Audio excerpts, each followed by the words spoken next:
All right, we are live. Okay. All right, I'm Bradley Thomas with the Art of Changing Your Life Coaching, and this is the Take the Road to Freedom Summit. And today, my guest is Norma T. Hollis, a prolific, multi-gifted, transformational artist who expresses herself as a trainer, speaker, and coach. Welcome, Norma, and thanks for joining. Bradley, thank you for having me. I appreciate it. Yeah, no problem. We're going to talk about today about finding your purpose and keeping yourself authentic, and I think you have a lot of things to say about that. And the whole idea behind this interview series is to help people find their purpose and to live their authentic voice. And then, once they do that, if they're not making money doing that, let's get them to doing that. And that, I believe that's one of my purposes in life, and I want to start giving that back. So welcome again, and let's jump right in. How did you find your purpose, and tell everybody about yourself? Well, finding purpose is a journey. It doesn't happen just because you want it to happen. And I believe that all of us are on a journey, and if we look at our lives and we can find themes that give us a sense of what our purpose is, because our purpose is aligned to the things that we do every day. It's aligned to our gifts and talents. It's aligned to who we naturally are. For myself, I had to have a coach point out to me that I used the word authenticity in everything I was doing and saying just all the time. I just didn't hear it myself.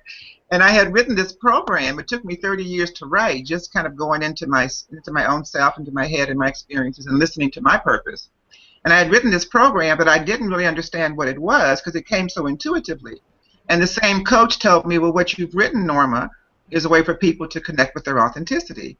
So to be very honest, we're so close to ourselves and our lives that it's hard sometimes to see it from the other side, from someone looking in, and also to know how to monetize or where the value is of what we give. So for me, it took a coach for me to really be able to see and understand that authenticity truly is my brand and truly is my purpose and truly is all the things I've been doing and all the things I'm about to do. They're all related to authenticity. I think that's awesome, and I think you bring up a good point that if people don't know about coaching, life coaching, business coaching, there's lots of different types of coaches out there. Right. I mean, that's why I'm here today, is because I have a coach, and she has helped see things in me, and a coach is just really a sounding board and a reflection of yourself, and you get to see, they tell you what you're not seeing, and how to push you further and how to push you faster, hopefully, in whatever areas of your life.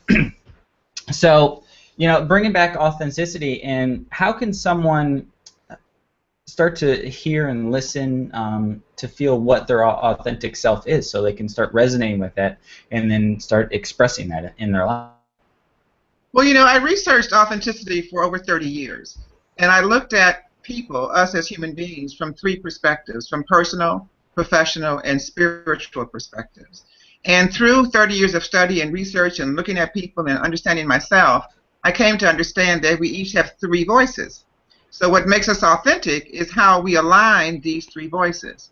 The first voice is our inner voice. That's the voice that nobody hears but us. That's the voice of our guidance. You know that, I know that. Most coaches and most connected or spiritual people have a sense of that voice. So when you really listen to and trust that voice and allow it to guide you, you're stepping into your authenticity. That's the first step for authenticity. The second voice is your outer voice. Your outer voice is how other people see you. It's who shows up into the room, or how people perceive or interpret who shows up in the room. And authenticity is strengthened when the inner voice that you're hearing inside and the outer voice that other people see gives the same message. But true authenticity comes also when that third voice comes in, and that's the expressive voice. That's who you have become, how you've taken the voice inside and how you've combined it with the outer voice that you put out, and what you've done with that to become someone in the world. How are you giving back? How are you sharing your gifts and talents? How are you living day to day? That's when you're truly authentic. When all three of those are aligned, it's hard to find people, but I find a lot of people are striving to fall into that category of really being truly authentic.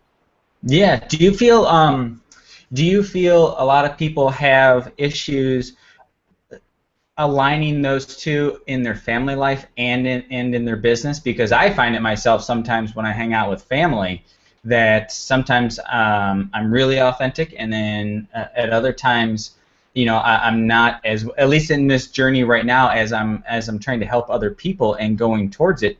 Sometimes I feel, some people in my family don't exactly know what I'm doing with this whole internet, starting a business on the internet, and it's hard to explain to them exactly what I'm doing when you're going through the process. Now, when I get to the other side, I'm going to be happy to show them and teach them and go through that whole process. But do you feel a lot of people have issues, or not issues, but trying to get their voices aligned both in business and in their family or personal lives? Absolutely, without a doubt, absolutely. And it starts very early in life, because when you think about who are we authentic, we are generally authentically not the person who shows up for work every day. Because when we have a 9-to-5 job, we become the person that company desires for us to be. They have a job description, a job to do, and oftentimes we pick that job because of the income. It might somewhat relate to what we like or what we think we like, but it's the income that really is the driver.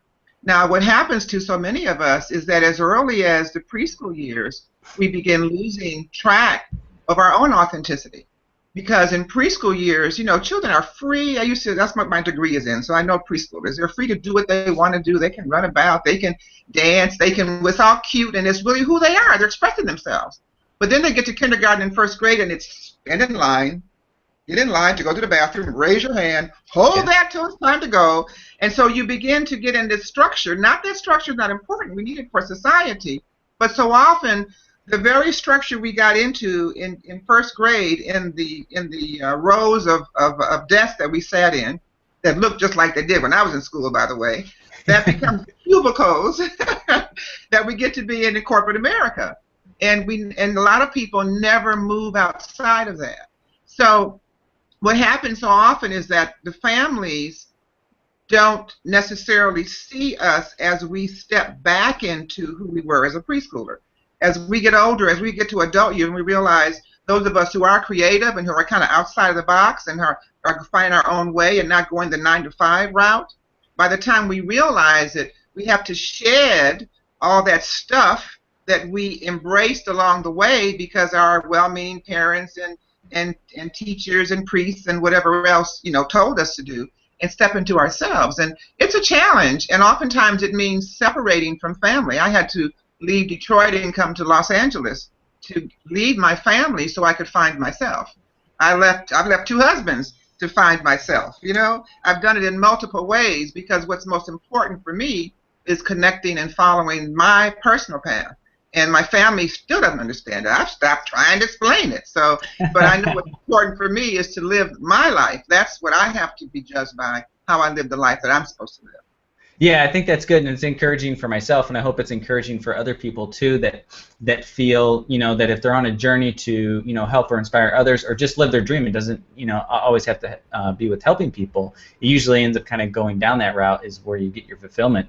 But it's encouraging to hear, and I hope other people are encouraged too to know that, sometimes even though your family might be the best people in the world and are trying to look out for you, they don't know that inner voice that's really inside you, and that maybe they did when you're a little kid. And I was actually playing with my little niece last night, and just kind of reminds you, to go back inside and just be a kid sometimes. And I think that can really help people find their voice is if they remember when they're a kid and what they loved to do as a kid, and what resonated with them and what projects they got kind of lost in, and excuse me, and what those projects they got kind of lost in, and that's how your voice starts to come out and be a little more expressive. It's even like with my background, because I love adventure and travel, and I'm not in the jungle right now, but I one day maybe I will be in crossing a bridge like that, and I think it keeps true. I'm trying to keep true to my voice,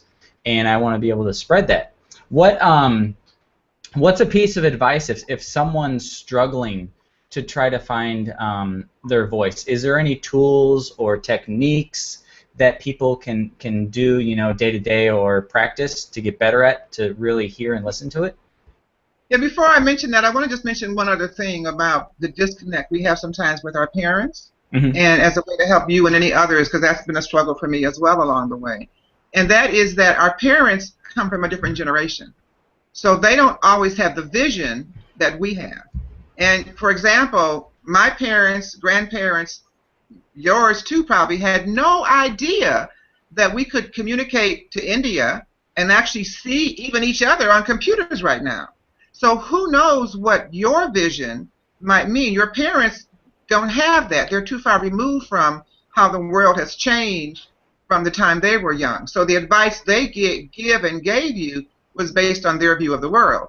But the world is changing so fast. So Yeah, it is. everyone who has that voice, listen to it. No matter how crazy your parents may make you feel that you are, or anybody else may try to tell you, your spouses, whatever, if you feel really connected to that message, don't deny the message. The message will always have its way. You know, when I was a kid, I was the only one in my community who had this kind of belief, you know, to change the world, stuff is not right. And everybody else was just, oh, living the life and making money and have, you know, and just buying minks and whatever, you know. And that just, you know, wasn't my thing. I thought I was the only one. But now out in California, several decades later, what I realize is that there are millions of us that have been sent here with the very same or very similar message. And there's so many of us because most of us ain't going to make it, at least to the success that we would like to change the world. And the reason we don't make it sometimes is because we stop listening to our voice.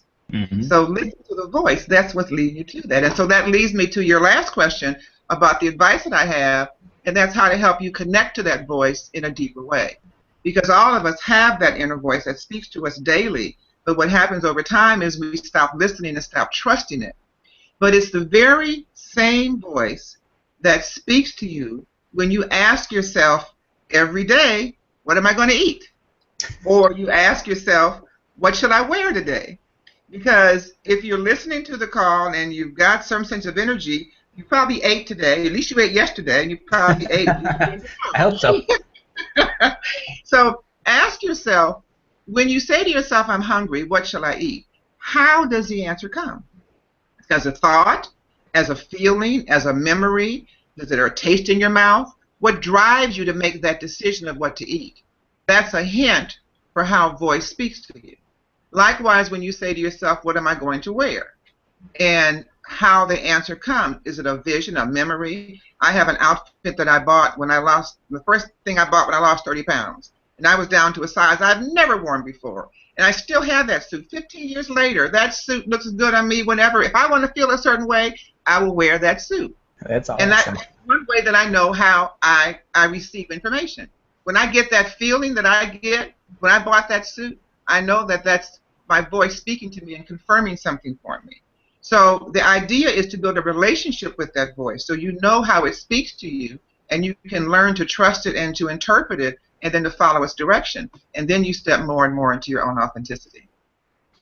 Yeah, I think that's listening part is key, and meditation's been big for me this last year in helping for me to listen to my voice and to hear everything. Besides meditation, is there anything else to help listen to your voice and bring it out? Well, the other thing is silence. So, so often we get in our cars after work or on the way to work and the radio comes on as soon as the car comes on. Those are the ideal times to turn the car off. So on the way to work, it's a great time to reflect on how the day is going to be, how yesterday might have been. On the way home, it's a way to reflect on how the day was, what's going to be coming for you, and then to listen. Amongst all the noise around you in your own car, you can listen to your own voice. Another time is shower time or right before you go to bed. But these are times to listen. The voice can't get your attention if you're so busy and engrossed in other people's conversation and gossip and TV and radio and all kind of other things that go around us. But just listening, learning to listen, and then test it out. When the voice first started speaking to me, I was a young child of 8. And I asked the voice to prove itself. It's really the voice I should talk to. It's probably pretty powerful. And so if you're that strong, then show me somebody with red socks. And let somebody mention the word elephant in the next week. And I just waited. And sure enough, somebody walked by in red socks. And then somebody mentioned the word elephant. And I got a confirmation. And then I went and did it again. Did it about 5 weeks in a row. And each time, I got confirmation. And at that point, it's like, well, now you believe me now? Are you going to trust me? And so then it was a matter of just building that trust over the decades to the point that that's my best friend. I always know I can go for guidance if I just slow down to listen. Yeah, it's I think that's really true, and the more and more that I've tried to listen, during this transformational period from an employee to now an entrepreneur, Yes. when you really get authentic, in my experience, you start to see the synchronicities that start to happen, and Yes. it's actually pretty cool. I'm trying to remember an example. My mind went blank. Yesterday I was doing an interview with this for the series, and one of the other speakers was talking about how one day he was on stage giving a speech, and everything messed up. The computer shut down, the screen and everything in the back just like completely went and screwed up. And in that moment, like 2 seconds later, the Google Hangout we're on now screwed up for me, and everything went kind of blank, and his face like stopped, and it was like a perfect moment just to kind of be present and listen to that inner voice of just be yourself. Don't freak out. It's okay. You can just step into this, and you can still get through this.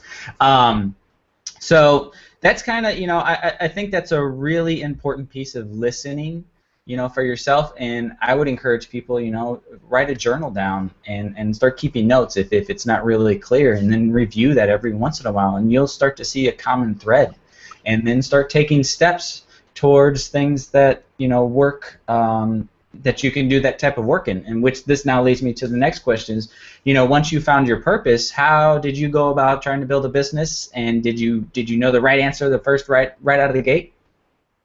No, I'm still trying to find the right answer.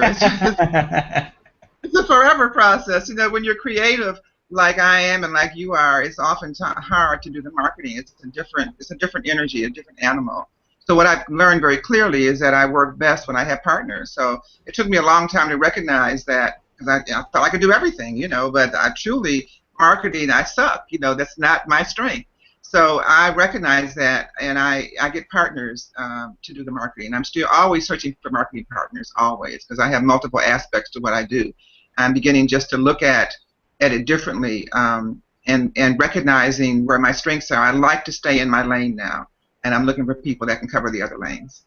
Yeah, I think that's really. I have a lot of gifts and talents around tech stuff, and I love playing with it, and it allows a lot of roads to open up, and I can fix things and get things going. But that takes up a lot of time, and I can't focus on a lot of the core stuff of helping start to drive customers towards me. And so I think having partners is a huge thing when you get into business. So let's speak about some of the things that you can do once you found your authentic voice and you're going into business. Is there anything else around business? Let's just talk. Let's keep it real around being more authentic and wanting to speak around it. You do a lot of speaking and things like this and on stage. How can someone get into that, and being authentic in it at the same time? Get into speaking and being authentic? Yeah. Well, speakers, what I found, I owned a bureau for 12 years, and working with the bureau and coaching speakers, I've been coaching speakers for 20 years. And what I learned is that a lot of speakers will tell you they want to be just like fill in blank. And then they'll try to get on stage and be just like that person. And of course it never works. Because what really works is when you recognize your authentic identity and you put that on stage. So a lot of the work that I do is helping speakers to connect with their authentic identity. I do a group coaching program that allows people to really step deep into themselves and answer their questions about what it means to be a speaker. In fact, I have multiple ways that I do authenticity. I'm introducing now a whole program where I do games with my whole dimensions of authenticity, and help people to recognize and know themselves more just by playing games. Really? Let's talk about that for a minute. I think people like games. Well, for example, I have in my whole program, I mentioned the 3 voices, the inner, outer, and expressive voice. And each of those voices have 3 energies within them. So for example, in the expressive voice, one of the energies I call legacy. And legacy refers to the gifts and talents that you were born with. So I have a game called the Gifts game. And in the Gifts game, I give people an assessment of the 8 wisdom gifts, as we call them. And then I have people go around the room and see if they can find other people with the same order of gifts that you have. Huh. So, for example, one of my top gifts is mathematical logical. There's 8 gifts. There's visual, verbal, mathematical logical, nature, kinesthetic, musical, interpersonal, and intrapersonal. So that's 8 different areas. So I have them do this assessment and find their gifts. Then they get into 8 groups. And then they try to find in their group who else has the same order of gifts. So if you got verbal first, then visual second, then kinesthetic, then musical. And usually you don't find anybody with the same order. They're all different. Yeah. Everybody, and the point is, we're all different. And that's why sometimes it's so hard to see eye to eye to somebody else.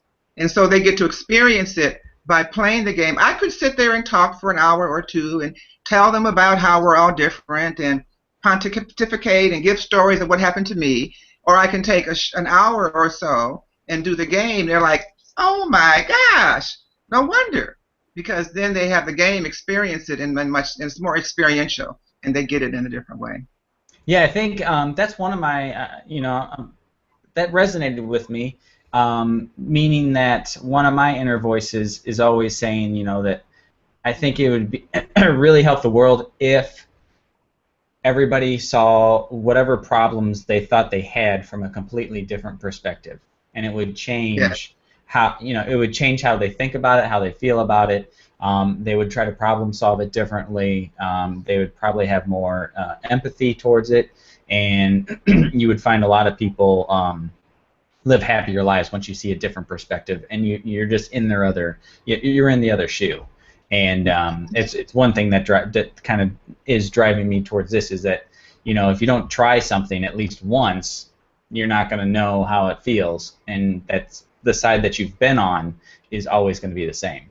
So I think that's really cool. I think that's a really cool game. Right. We do authenticity. We change perspective. That's what it's all about, changing perspective. Yeah. Now, is that the only game in there?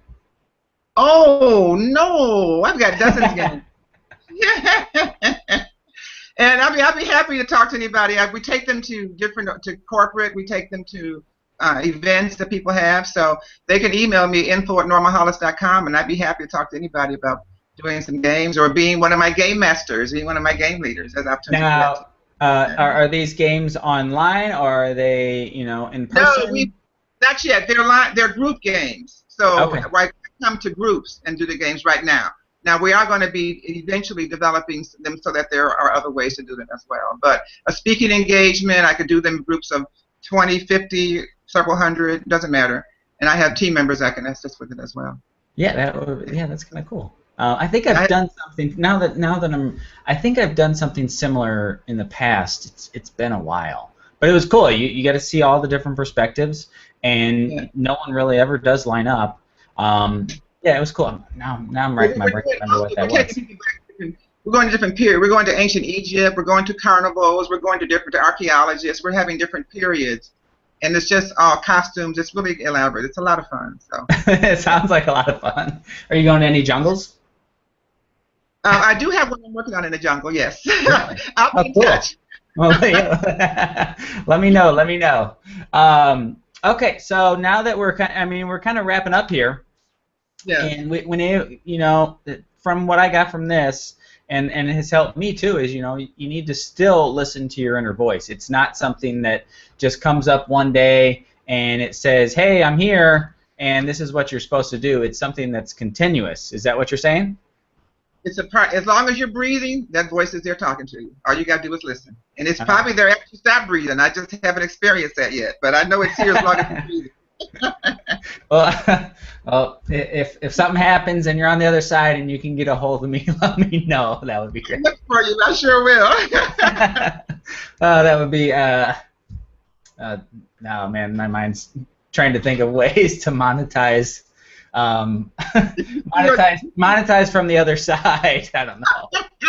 I don't think they understand money on that side. So. I don't think so either.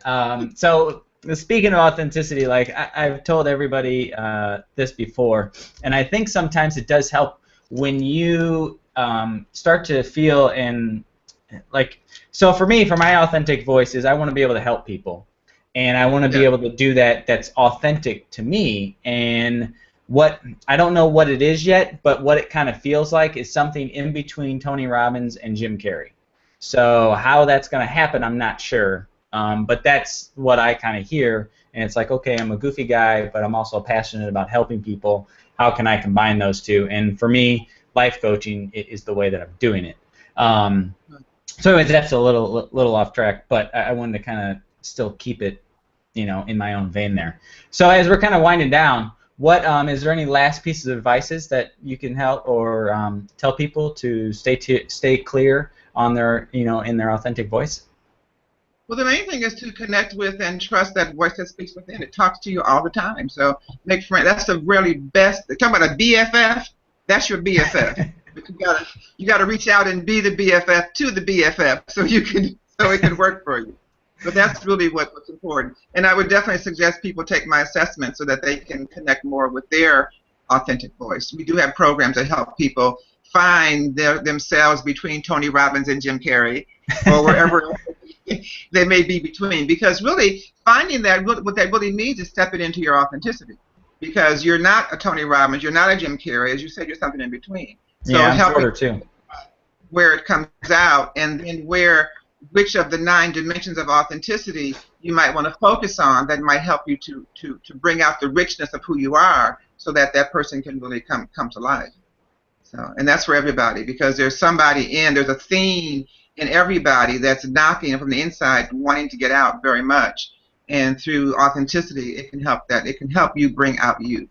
Yeah, and I think once you're really authentic and people are honest, you're going to attract those people in your life that will want to work with you, they'll want to pay you, they'll want to be your friends, and everything starts to align really, really, really, really well. Yeah, so tell people where they can connect with you. Well, I would definitely invite you to go to berealtest.com. That's BEREALTEST.com. That's a complimentary authenticity assessment. And I answer the questions honestly. When you get to the last 3 questions, I would encourage you to answer those with a high score, because that will enable you to have a complimentary 30-minute one-on-one with one of our authenticity coaches. When you do the assessment, you're going to see a score. And when we look at your scores, we see 16 different scores. So we're really able to give you an interpretation and an assessment of your authenticity, and where you may have some vulnerabilities that, if you look at them, could strengthen your life and just tweak things in just enough to find your way between the 2 polarities that you may be working with, so you can really step into your true self. So these are trained, certified coaches who understand authenticity, listen to their voice, and are ready to give you a complimentary 30-minute one-on-one to help you go deeper to your voice as well. So that's berealtest.com. And if you would love to know more about the authenticity games, either to bring one to your organization or your club meeting or your school, or maybe you want to be one of my games teachers, or I call them facilitators and ambassadors, then email me at info@normahollis.com. Info, NORMAHOLLIS.com. Thanks, Bradley. Yeah, thank you so much. I really appreciate you being on.